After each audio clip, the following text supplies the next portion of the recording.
Okay, let's talk AGM Rattler V3, the V3, baby.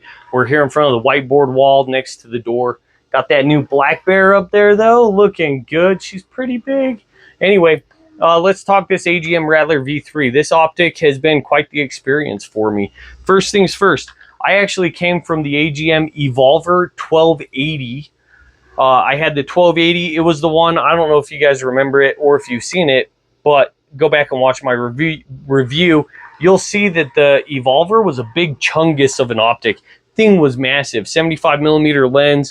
The body was huge. The LRF hanging off the side was a big old dingus hanging off the side of the optic. Anyway, when AGM reached out to me and said, hey, we want that Evolver back, but we're going to send you a Rattler V3 640, I was a little hesitant. I'm not going to lie. I reached out to him. I was like, hey, listen, you know, I've gotten used to the 1280. I'm not sure I'm going to like going back to 640, but at the same time, beggars can't be choosers. Send it. Long story short, they obviously sent me the Rattler V3. They needed footage through it. I was able to provide quite a bit of footage. And now that I've got about a year with it, not quite a year, but a season, we'll just say I've got a full season with it. It's been an incredible optic, actually. Couple things to point out. First, 50 millimeter 640. Unlike the Evolver that I had, you can see that the LRF unit is embedded in the lens. That is a welcome addition. I can't tell you, I did not think the LRF hanging off the side was that annoying until I switched to this and realized, holy crap, that was actually super annoying. It made it harder to put in my truck. I have like a seat mount for it. It didn't work on that. I had to put it the opposite way of how I like. Riding in the vehicle, I had to be careful how I set it down because I didn't want it sitting there bouncing against that LRF. Things like that. Just little like quality of life things that were just kind of annoying. You don't deal with those with the Rattler V3. Instead, you've just got this nice compact package with a lot of capability that swings above its weight class, if I'm being frank. So let's talk about it real quick. You know the rifle. If you don't, go watch my video on it. 6mm arc. New handguard with Arcus Swiss all the way up from my good friends over at Culper Precision. They're awesome, supporting them. Yeah, but anyway, this combination has been deadly. It's been lethal. I've been using every feature on the optic. I've bounced back and forth with using the internal barometer that shows you whether you're level or not. Things like that, shows you the cant. I've used the LRF quite a bit. I've been trying to shoot more at base magnification, and that actually takes me back to the Evolver. With the Evolver 1280, I don't think I ever shot a coyote at base magnification. I don't think I ever did that once, not even once. And I think I once shot a dog at like 30 yards, and I had clicked zoom once on that optic. So for me, with my hesitation to go from 1280 back to 640, all I could remember was when I first stepped up to 640, the jump there from 380 to 640 was so substantial that I was like, man, I can never go back to 384. I just can't do it. 640 for life. It's not the same experience going from the 1280 to the 640 based on the fact that with the 1280, I didn't feel like I had a precise enough aiming point to be able to take shots at base magnification. I even felt that way with the picture-in-picture on.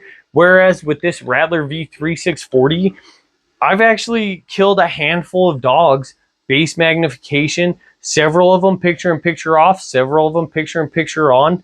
All around, I'm having the same experience I had with the Evolver. The only difference is I have a more compact package. I have the LRF built into the lens, and it's a cheaper optic. No offense, sorry AGM. If you didn't want me to give a raving review of this optic, you shouldn't have sent it to me. I'm sorry for that, but if I had to go back in time, I wouldn't have been cautious at all on making the switch to the Rattler V3. Like I said, with that Evolver, I would often click in zoom once, maybe twice, maybe even 3 times to use it. And so, you know, making the jump to the Rattler V3 with the higher base magnification and the 640 resolution, there's been a handful of times where a dog sneak attacks you and comes up behind you or something, and you swing around on your tripod and you're like, it's right there! Snap that safety off and send the shot. No time to hit the zoom button or anything, doesn't matter. I've got the aiming point that I need. I've got the information I need. I'm good to go.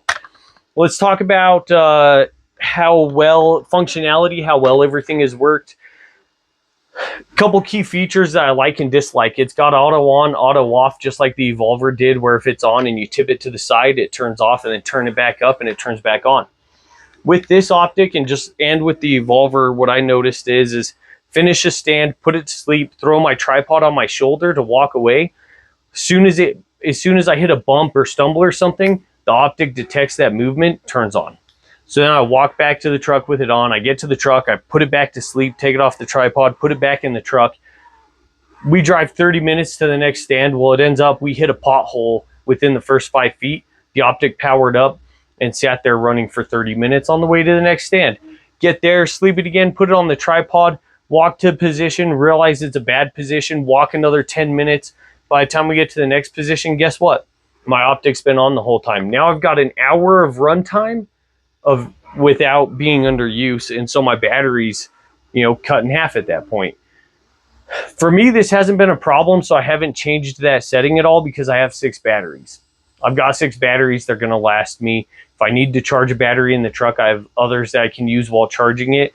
But if you just have the 2, let's say you have the 2 batteries that came with it, you forgot to charge the battery last time because you're a big dum-dum, and so you've only got 1 battery for the night, that might be a problem for you. So if it were me, I would turn that setting off so that I'm not dealing with dead batteries. Other than that, though, that functionality has been great because there's definitely been times where it's been asleep and all of a sudden realize with the binos or with the scanner, oh my gosh, there's a dog right there. Grab the rifle and just move it quickly enough that it just powers on. That's been phenomenal. I love that. I do not mind not having to hit the power button to turn it on in that situation where time is of the essence. Let's talk about the LRF. LRFs on thermals are interesting because you're using them typically in the dark where you can't see. I've had it happen twice with this exact optic where I would laser range find a dog and it would say, like, the one time I distinctly remember 180, and I remember thinking there's no way that's 180 yards. So I try to range it again, 180 yards. Okay, I'm going to send it. Hold, send it. Round splashes at the feet. After I'm done letting my anger go away and thinking, how did I pull that shot? Realize that there was a sagebrush that I didn't get a good look of. I didn't realize I was seeing right through it to the coyote. But my laser rangefinder was reflecting off that sagebrush between me and the dog, resulting in a miss. That happened twice with this optic. Other than that, if I can get a clear view of the dog, the laser rangefinder has been very accurate for me. In fact, the other night, I actually was able to range one at 450 yards. We knew it wasn't coming into us, and it was presenting a broadside shot at me. And so using that little second dot it gives you for your ballistic information, I've obviously plugged in good data. I have the right BC. I have a Kestrel, so I can pull the density altitude, put that into the optic. I have accurate velocities. So I have all the data to get accurate ballistic information. That dog at 450, I sat there, I took a few breaths, I built a really stable shooting position, held that dot right square in the kill zone, sent the shot, and sure enough, whack! Dog starts doing the death spiral. We can hear it yipping. I hit a coyote at 450 in the dark, dude. It was really cool. It was so satisfying. But that night was a roller coaster ride because with that specific coyote, I had built such a stable shooting position that it was one of 2 times where my auto record didn't work. Twice. So the auto record has been 99% reliable, which is crazy high compared to other brands. Actually, I have buddies that hunt with Pulsar, and I guess I shouldn't be naming brands, other brands, but iRay and their new company. Anyway, I have buddies that hunt with those optics. They have auto record. Their auto record is not nearly as reliable as it is on the Rattler V3. The Rattler V3 auto record has been 99% reliable. That one time that coyote at 450 that didn't record was so frustrating to me, though, because I wanted so badly to show you guys that shot. So I'm sorry. I shouldn't have built such a good shooting position, I guess. My bad. But that said, like I'm mentioning, the ballistic information with the LRF has been spot on. Being able to see my cant has been money for shots like that. On that 450 shot, I made sure I was right at 0. And then being able to choose between the X and the dot for that, game changer for me. I switched to the dot recently, and I've actually connected more of those far shots using the dot instead of the X. The auto record, like I said, it's been 99.5% reliable, which is more to say for my buddies who their scopes have auto records. The one is running his on a 6mm Creedmoor. That rifle's got plenty of recoil that it should be picking up that to kick on his auto record. It doesn't work reliably enough to where he's having to manually hit record. I haven't manually recorded any kill shots with this scope because the auto record has been so reliable, and I get so much footage thanks to that auto record. I love that. Gotta have that footy for the gram, you know what I'm saying? Anyway, all that to say, if I were shopping for a 640 LRF unit today, I would buy the Rattler V3 because it swings above its weight class.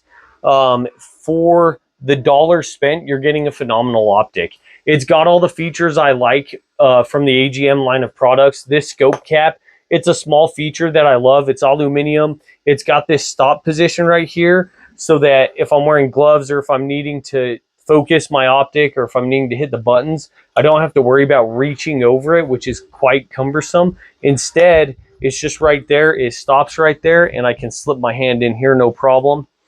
Like I said, it's got that embedded LRF welcome feature. I really appreciate having the more slim and sleek package of basically an optic that's not adding too much extra bulk to the width of my rifle.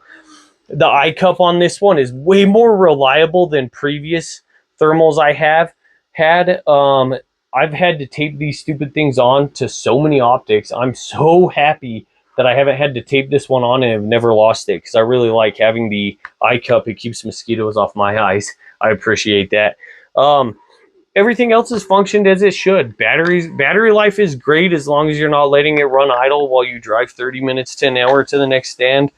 Resolution, like I mentioned, has been phenomenal. So all around, dude, the AGM Rattler V3 is a buy, man. It's a buy. Buy one. They're great. I love it. So there you go. 12 minutes of me rambling. I really should have just started this video by just saying, hey, AGM Rattler V3, buy one.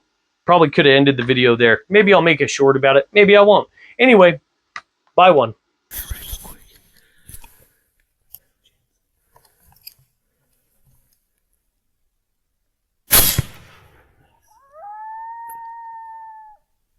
Ow! Woo! Woo! Woo! He's just ow!